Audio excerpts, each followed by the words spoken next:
जब साल 1991 में लाल कृष्ण आडवाणी ने सोमनाथ से अयोध्या तक अपनी रथ यात्रा शुरू की तो नरेंद्र मोदी को यात्रा के गुजरात चरण की तैयारी करने की जिम्मेदारी दी गई थी।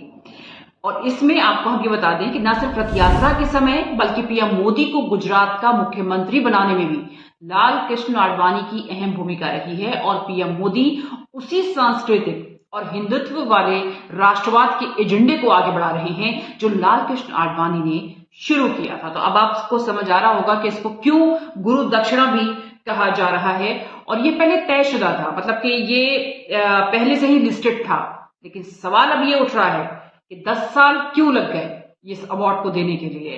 तो अब इस पर भी कई तरह के बयान सामने आ रहे हैं और इसको 2024 लोकसभा चुनाव से भी जोड़कर देखा जा रहा है, इसको राम मंदिर से जोड़कर भी देखा जा रहा है। यानी मौका महल देखकर ही ये अवार्ड दिया जा रहा है लाल कृष्ण आडवाणी को।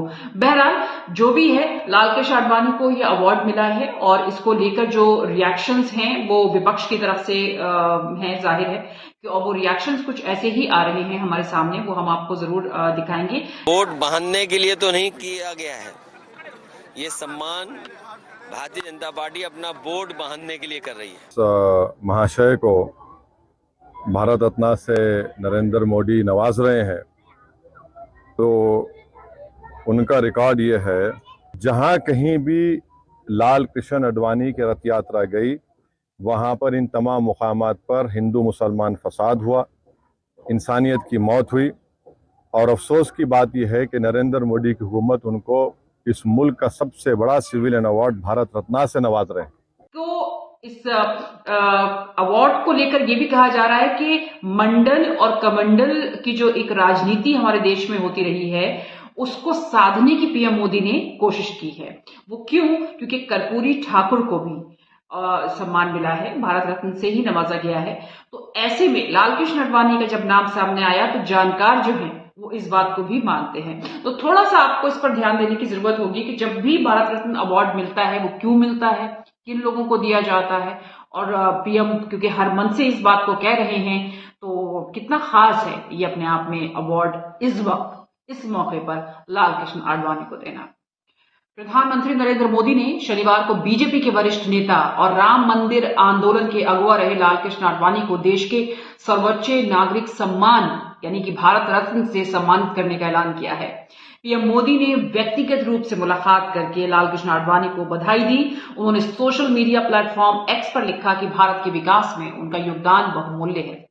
कुछ दिन पहले ही केंद्र में सत्तारूढ़ बीजेपी ने बिहार के पूर्व मुख्यमंत्री कर्पूरी ठाकुर को मरणोपरांत भारत रत्न से सम्मानित करने का फैसला किया था और भारत रत्न मिलने वालों की सूची में लाल कृष्ण आडवाणी का नंबर 50वां है।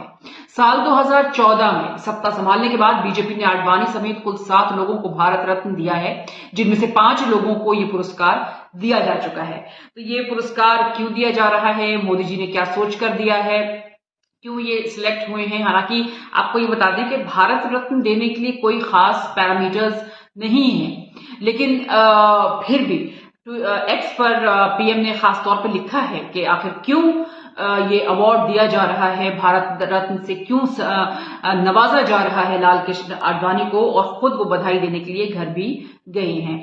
थोड़ा सा अब आपको हम विस्तार से बताते हैं। और इस पर जो रिएक्शंस आ रहे हैं वो ये, कोई कहता है कि वोट की राजनीति है, कोई कहता है कि राम मंदिर जब प्राण प्रतिष्ठा कार्यक्रम हुआ वहां पर नहीं बुलाया था लाल कृष्ण आडवाणी को और ट्रस्ट की तरफ से बार बार भी उनके स्वास्थ्य की बात कही गई थी, ये उसकी खाना पूर्ति हो रही है। तो कोई कहता है कि ये गुरु दक्षिणा है। ये गुरु दक्षिणा क्या है, ये गुरु दक्षिणा क्यों आखिर लोग इस बात को कह रहे हैं, तो आपको हम थोड़ा पीछे ले जाते हैं। जब बाबरी मस्जिद को लेकर जो हुआ था वो किसी से छुपा नहीं है, लेकिन उस वक्त लाल कृष्ण आडवाणी क्या थे, कौन थे, क्या किस भूमिका में थे, ये बहुत इंपॉर्टेंट हो जाता है।